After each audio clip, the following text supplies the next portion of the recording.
Assalamualaikum warahmatullahi wabarakatuh. Perkenalkan, nama saya Muhammad Jenal. Di sini saya akan mempresentasikan tentang korupsi, di mana presentasi ini untuk memenuhi salah satu tugas dari mata kuliah karakter building. Korupsi adalah tindakan tidak jujur yang memanfaatkan jabatan atau kuasa untuk mendapatkan keuntungan bagi diri sendiri, orang lain, atau suatu korporasi yang dapat merugikan keuangan negara atau perekonomian negara. Korupsi itu sendiri berasal dari bahasa Latin, yaitu corruption atau corruptus yang berarti kebusukan, keburukan, atau penyimpangan. Beberapa ahli berpendapat dan mendefinisikan suatu korupsi, yaitu sebagai berikut. Yang pertama, menurut Undang-Undang Nomor 31 Tahun 1999 tentang Pemberantasan Tindak Pidana Korupsi, korupsi adalah setiap orang yang secara melawan hukum melakukan perbuatan memperkaya diri sendiri, orang lain, atau suatu korporasi yang dapat merugikan keuangan negara atau perekonomian negara. Yang menurut Al-Atas, korupsi adalah pencurian yang melalui penipuan dalam situasi yang mengkhianati kepercayaan.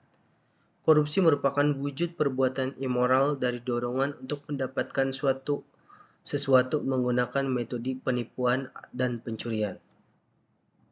Berikutnya, menurut Kusuma, korupsi adalah pemanfaatan kekuasaan untuk mendapatkan keuntungan pribadi.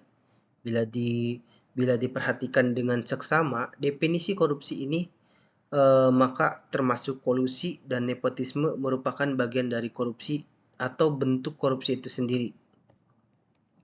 Selanjutnya, menurut As-Sumardi Mazhar, korupsi adalah berbagai tindakan gelap dan tidak sah untuk mendapatkan keuntungan pribadi atau kelompok.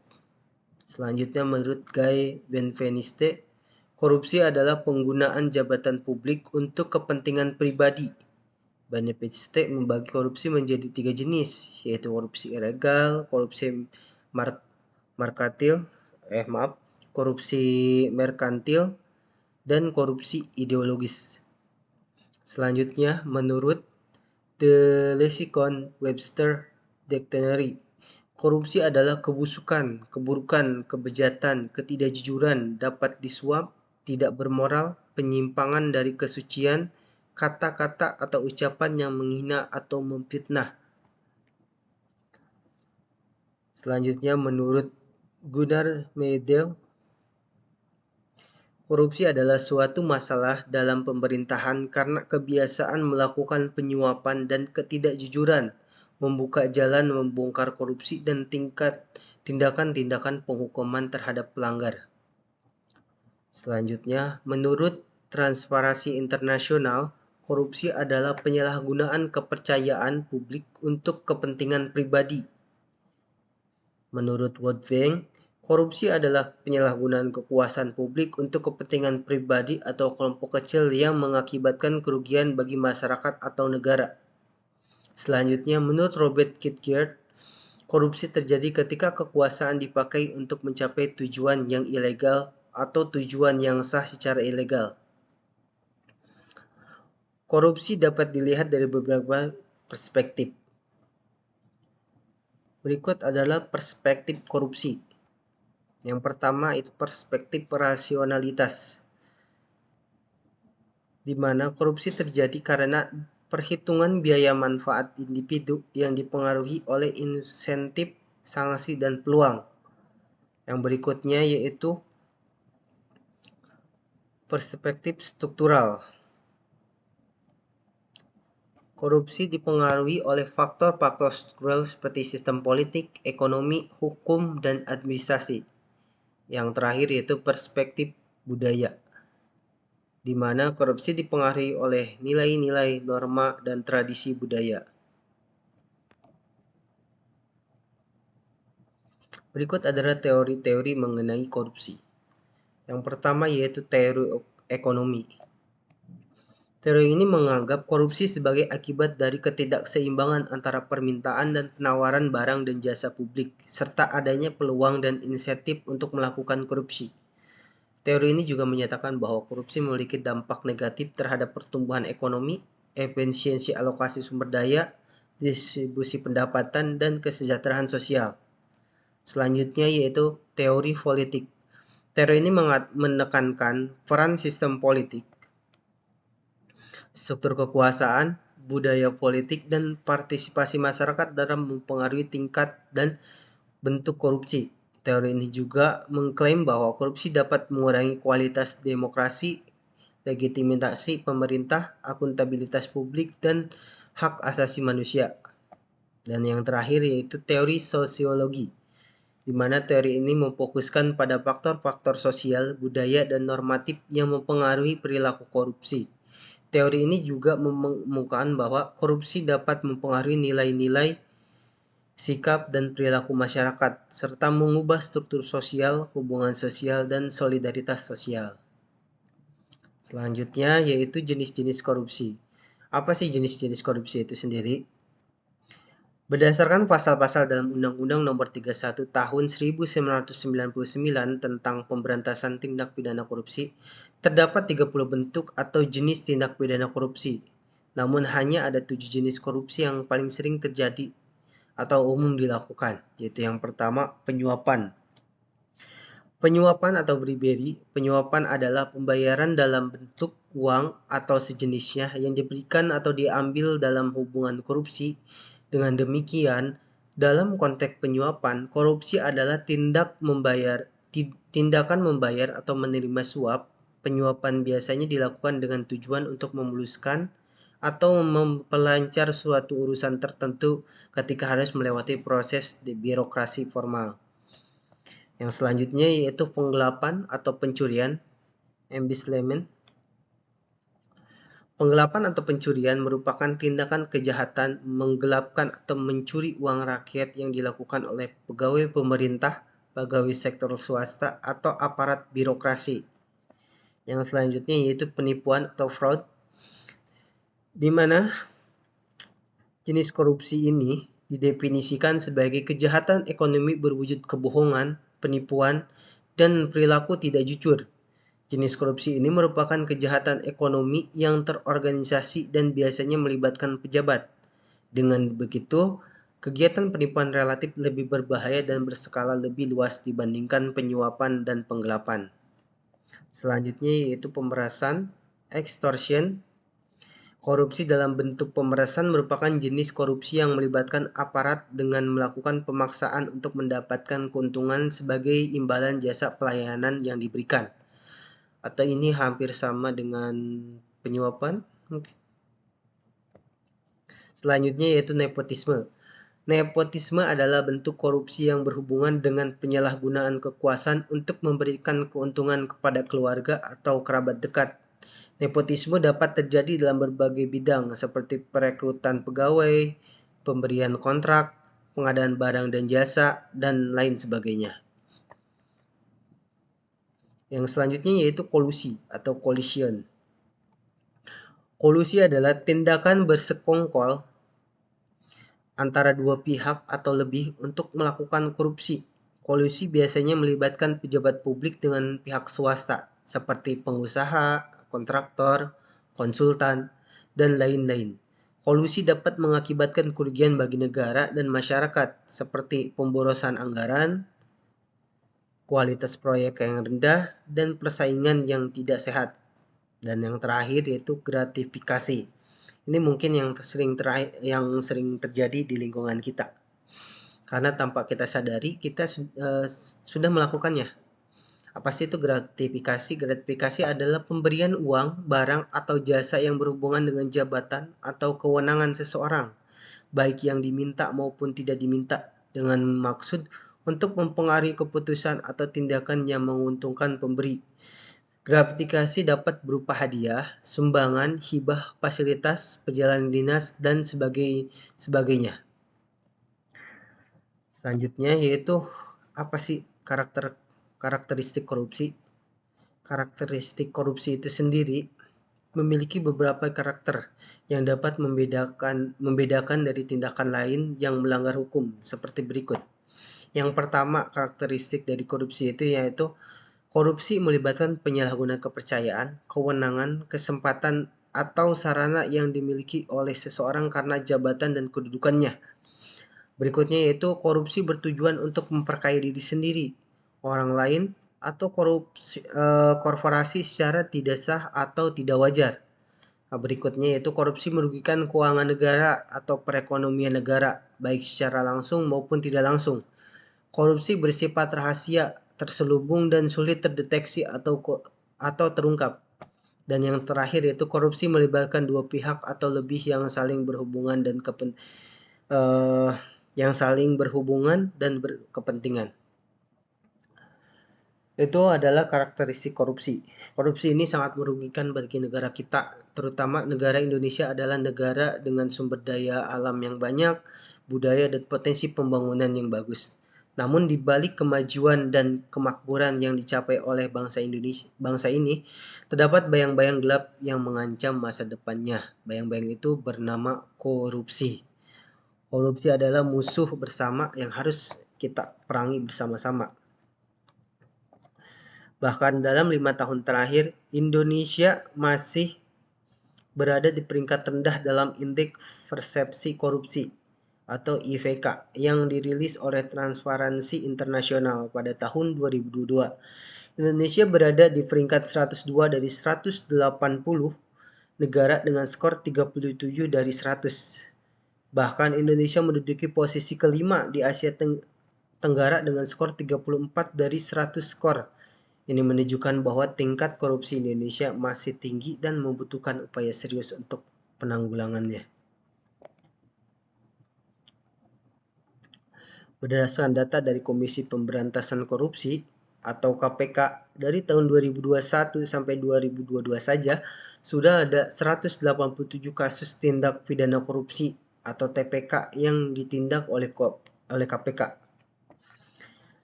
Dan berikut ada beberapa kasus korupsi terbesar yang ada di Indonesia. Yang pertama yaitu kasus penyerobatan lahan di Riau, di mana kasus ini menyeret PT Duta Falma Group dan mantan Bupati Indragiri Hulu, Raja Tamir Rahman. Kasus ini berhasil diungkap oleh Kejaksaan Agung pada tahun 2022 dan menyebabkan kerugian negara sebesar 78 triliun, di mana PT Duta Falma Group diduga melakukan korupsi dengan memperoleh izin lokasi dan izin usaha perkebunan tanpa izin pelepasan kawasan hutan dan hak guna usaha dari pemerintah. Raja Tamsir Rahman sebagai Bupati Indragiri Hulu pada periode 1998 sampai 2008 diduga menerbitkan izin tersebut kepada 5 perusahaan milik PT Duta Falma Group untuk lahan seluas 37.000 hektar. Dan selanjutnya yaitu PT Trans-Pacific Petrochemical Indotama atau TPPI. Kasus ini menyeret mantan Direktur Utama PT TPPI, Honggo Wendratno, mantan Kepala BP Migas, dan mantan Deputi Finansial Ekonomi dan Pemasaran BP Migas, Joko Harsono. Kasus ini menimbulkan kerugian negara sebesar 2,7 miliar USD atau setara dengan 37,8 triliun. Honggo Wartono diduga melakukan korupsi dengan mengajukan permohonan kredit kepada Bank Mandiri tanpa jaminan yang memadai dan menggunakan dana tersebut untuk kepentingan pribadi. Raden Priyono dan Joko Harsono diduga memberikan bantuan kepada PT TPPI dengan menyetujui perpanjang kontrak pengangkutan minyak mentah dari Chevron Pacific Indonesia tanpa melalui proses tender. Selain kedua kasus tersebut, masih ada banyak kasus korupsi lainnya yang merugikan negara hingga puluhan triliun rupiah, seperti kasus PT Jiwasraya, kasus Asrabi, kasus EKTP, kasus Bank Senturi, Hambalang, BLBI. Dan selain kasus tersebut, bahkan di tahun 2023 masih ada beberapa kasus korupsi yang terjadi di Indonesia yang menarik perhatian publik. Berikut ada beberapa contoh kasus korupsi yang terjadi di Indonesia tahun 2023. Yang pertama yaitu proyek rel kereta api di Jawa Tengah, di mana kasus ini menjerat 100 pejabat di lingkungan Direktorat Jenderal Perkeretaapian Kementerian Perhubungan. KPK menyita uang tunai ratusan juta rupiah dan dari tangan para tersangka. Kasus ini terkait dengan dugaan penerimaan suap terkait proyek pembangunan jalur ganda rel kereta api di wilayah Jawa Tengah dengan nilai kontrak sebesar 1,9 triliun. Lalu berikutnya yaitu kasus korupsi proyek pengadaan satelit slot orbit 123 derajat bujur timur, yang dimana kasus ini menangkap 4 orang tersangka, termasuk mantan Dirjen Kekuatan Pertahanan Kemenham periode 2013 sampai 2016. Laksamana Muda Agus Purwoto. Kasus ini terkait dengan dugaan pemberian dan penerimaan suap terkait proyek pengadaan satelit slot orbit 123 derajat BT yang bernilai 215 juta USD atau sekitar 3 triliun. Dan yang terakhir yaitu kasus dugaan korupsi proyek BTS 4G Bakti di bawah pengawasan Kementerian Komunikasi dan Informatika, di mana kasus ini menetapkan Anang Ahmad Latif selaku Dirut Bakti Kemenkominfo sebagai tersangka. Kasus ini terkait dengan dugaan penyalahgunaan wewenang dalam proyek pengadaan BTS 4G Bakti yang bernilai 1,8 triliun. Lalu selanjutnya, apa sih penyebab korupsi? Apa aja yang terjadi yang bisa menyebabkan korupsi itu terjadi gitu? Yang pertama, menurut Baulis, penyebab korupsi itu dibagi menjadi dua, internal dan eksternal. Nah, untuk internal itu sendiri, di mana faktor internal adalah faktor yang berasal dalam diri individu yang melakukan korupsi, seperti lemahnya keimanan, kejujuran, rasa malu, sifat tamak, dan pola hidup konsumtif. Lalu, yang kedua yaitu faktor eksternal. Faktor eksternal adalah faktor yang berasal dari luar diri individu yang melakukan korupsi, seperti sikap masyarakat terhadap korupsi, kondisi ekonomi, kondisi politik, dan organisasi. Faktor internal dapat mempengaruhi motivasi individu untuk melakukan korupsi, sedangkan faktor eksternal dapat mempengaruhi kesempatan individu untuk melakukan korupsi. Kombinasi antara motivasi dan kesempatan yang tinggi dapat meningkatkan resiko terjadinya korupsi. Oleh karena itu, untuk mencegah dan memberantas korupsi perlu adanya upaya untuk menurunkan motivasi dan kesempatan individu untuk melakukan korupsi. Lalu, apa sih dampak korupsi itu sendiri? Dampak korupsi itu sendiri menurut Transparansi Internasional dibagi menjadi 4. Yang pertama yaitu dampak korupsi itu sendiri dapat menghambat pertumbuhan ekonomi, di mana korupsi dapat menurunkan investasi, meningkatkan biaya produksi, mengurangi efisiensi alokasi sumber daya, dan mengganggu stabilitas makroekonomi. Korupsi juga dapat mengaruhi pendapatan negara dari pajak, bea cukai, dan sumber lainnya, sehingga mengurangi kemampuan negara untuk membiayai pembangunan. Lalu yang berikutnya yaitu menurunkan kualitas pelayanan publik. Korupsi dapat menyebabkan alokasi anggaran yang tidak tepat, penyaluran dana yang tidak transparan, pengawasan yang lemah, dan rendahnya akuntabilitas. Korupsi juga dapat menyebabkan pelayanan publik yang tidak merata, diskriminatif, dan tidak memenuhi standar. Hal ini dapat berdampak pada kesempatan pendidikan, infrastruktur, dan kesejahteraan masyarakat. Lalu berikutnya yaitu dampak dari korupsi itu sendiri menggerus keadilan sosial.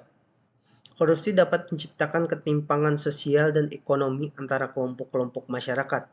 Korupsi dapat memperbesar jurang antara kaya dan miskin, antara pusat dan daerah, antara mayoritas dan minoritas, dan sebagainya. Korupsi juga dapat merampas hak-hak dasar masyarakat seperti hak atas tanah, air, lingkungan, dan informasi. Dan yang terakhir yaitu dampak dari korupsi dapat melemahkan demokrasi. Korupsi dapat mengancam prinsip-prinsip demokrasi seperti kedaulatan rakyat, supremasi hukum, hak asasi manusia, dan partisipasi politik. Korupsi dapat merusak integritas pemilu, mengganggu kemandirian lembaga negara, mengurangi kredibilitas pemerintah, dan menimbulkan ketidakpercayaan masyarakat. Korupsi juga dapat memicu konflik sosial dan politik serta mengancam stabilitas nasional. Lalu, apa sih yang harus kita lakukan sebagai kaum milenial untuk memberantas korupsi gitu? Nah, berikut adalah peran kaum milenial dalam pemberantasan korupsi. Yang pertama, yaitu meningkatkan pengetahuan dan pemahaman tentang korupsi termasuk penyebab, dampak, jenis, indikator, dan cara-cara pencegahannya dan pemberantasannya. Kaum milenial dapat memanfaatkan berbagai sumber, antara lain yaitu buku, jurnal, artikel, laporan, webinar, podcast, dan video. Terus yang selanjutnya itu yang kedua, membangun integritas dan karakter yang baik, yang mencerminkan nilai-nilai kejujuran, keterbukaan, tanggung jawab, keadilan, dan kepedulian. Kaum milenial dapat mengembangkan sikap dan perilaku yang anti korupsi seperti memberi seperti tidak memberi atau menerima suap, tidak menyalahgunakan wewenang, tidak menyalahgunakan fasilitas, tidak melakukan nepotisme, dan tidak melakukan kolusi.